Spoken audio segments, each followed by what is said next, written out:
तोहरे पे खत्म हो खेरतिया जान, तोहरे बिना लागे ना सुनी सुनी जिंदगिया।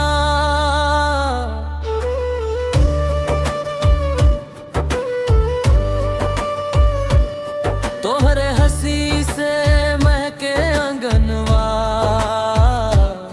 तोहरे नाम के हर बतिया। रउआ बाड़ू सांस हमरे, रुआ ही बाड़ू तकदीरिया। मांग में सिंदूर जब सजेला, दिलवा खुशी से भर जाला। तोहरे साथे हर एक सपना सांचों में बदल जाला। हाथ पकड़ के साथ चलब जन्म जन्म के राहिया। भगवान से बस के मांगब रुआ रही हमर साथिया। तोहरे से शुरू हो के दिनवा, तोहरे पे खत्म हो के रतिया जान।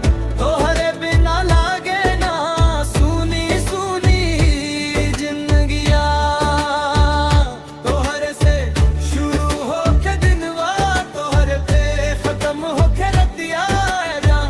तोहरे बिना लागे ना सुनी सुनी जिंदगिया।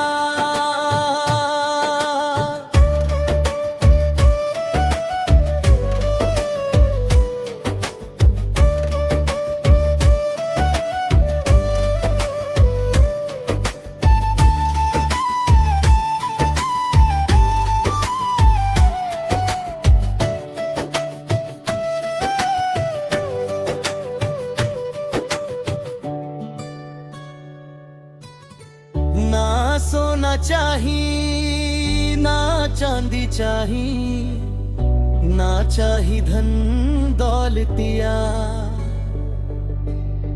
बस हर जन्म में मिल जावा रुआ जैसन घरवालिया।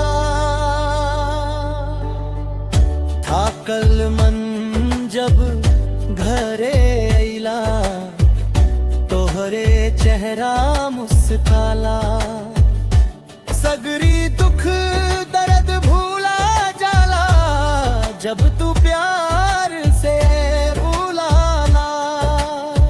रुआ बाड़ू जिंदगी हमर, रुआ बाड़ू खुशिया। तोहरे बिना अधूरा लागे पूरा दुनिया।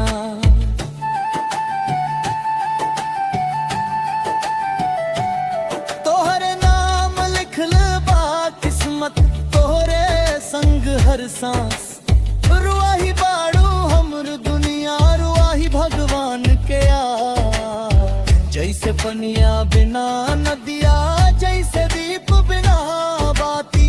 तोहरे साथे ही सजेला